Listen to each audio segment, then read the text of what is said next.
જૂનાગઢના માણાવદર શહેરના રિવરફ્રન્ટનો મામલો ગરમાયો છે। ભાજપના ધારાસભ્ય અરવિંદ લાડાણીએ તો આ મામલે આમ આદમી પાર્ટીના નવા ધારાસભ્ય ઇટાલિયાને મોરે મોરા આવી જવાની ચેલેન્જ પણ આપી દીધી છે।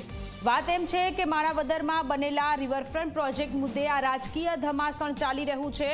આપના ધારાસભ્ય ઇટાલિયાએ કહ્યું હતું કે માણાવદરનો રિવરફ્રન્ટ પૂરો થઈ ગયો હોવા છતાં તે અનાથ બની ગયો છે, તેને સંભાળવા વાળું કોઈ નથી। જે કોઈ જવાબદારી ન લે તો હું જવાબદારી લઈશ, જેને જવાબ આપવા માણાવદરના ભાજપના ધારાસભ્ય અરવિંદ લાડાણી અને સાવજ ડેરીના ચેરમેન અને ભાજપના અગ્રણી નેતા દિનેશ ખટારિયા મેદાને આવ્યા છે।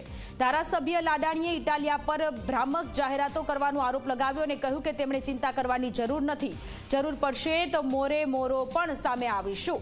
આ સાથે સાવજ ડેરીના ચેરમેન પૂર્વ ધારાસભ્ય જવાહર ચાવડા અને આપના ગોપાલ ઇટાલિયા પર પ્રહાર કર્યા છે। પૂર્વ મંત્રી સામે નામ લીધા વિના તેમના મળતિયાઓ સાથે મળીને ભ્રષ્ટાચાર કર્યાનો આરોપ લગાવવામાં આવ્યા છે।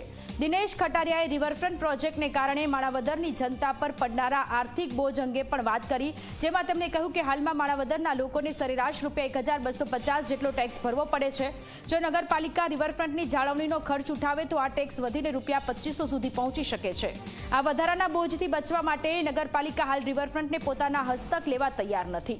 માણાવદરની જનતાને વિશ્વાસમાં લીધા વિના આ રિવરફ્રન્ટને નગરપાલિકા સ્વીકારશે નહીં।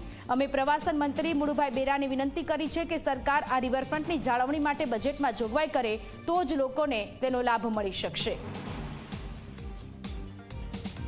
માણાવદરનો રિવરફ્રન્ટ લોકો માટે કેમ ઉપયોગી થાય એ અમે પણ ઈચ્છતા હોઈએ। સરકારમાં અમે નગરપાલિકા લેવલે આ રજૂઆત કરેલ છે, ખૂટતી સુવિધા પૂર્ણ થાય અને એ બધું પૂરું થાય પછી રિવરફ્રન્ટનું ઉદ્ઘાટન થાય। આ પણ તમને ખાસ બીજી ચેતવણી છે કે આવી ગર્ભિત ધમકીથી માણાવદરની પ્રજા ડરશે નહીં। ગોપાલભાઈ, છેલ્લે એવું હોય છે તો મોરે મોરો પણ અમે આમાં આવી જાઉં। આ જ વિસ્તારના પૂર્વ ધારાસભ્ય, આ જ વિસ્તારના પૂર્વ સરકારના મંત્રી અને હાલના ગોપાલ ઇટાલિયાના, એટલે એમ માનીએ કે હાવાના ટેકેદાર, એના કહેવાથી જયારે એને રિવરફ્રન્ટ યાદ આવ્યું ત્યારે મારે ગોપાલ ઇટાલિયાને એટલું કહેવું છે કે આના માટે ચિંતા કરવા માટે અમારા ધારાસભ્ય માણાવદરના અરવિંદ લાડાણી છે જ। આપણે જો ચિંતા જ કરવી હોય તો ઘણા બધા વિકાસના કામો કરી શકીએ। કે આ રિવરફ્રન્ટ જો અત્યારે નગરપાલિકા સંભાળી લે તો નગરપાલિકા સંભાળી લે તો હું માણાવદર નગરજનોને જણાવવા માંગુ છું કે માણાવદરની જનતાને જે આ ગોપાલ ઇટાલિયા અને એમના આકા એમને જે સલાહ દેનારા છે એ ગેરમાર્ગે દોરે છે। કારણ કે એમના મળતિયાએ લાખોનું કરપ્શન આમાં કર્યું છે, એમના મળતિયાએ લાખો રૂપિયામાંથી ખાધા છે।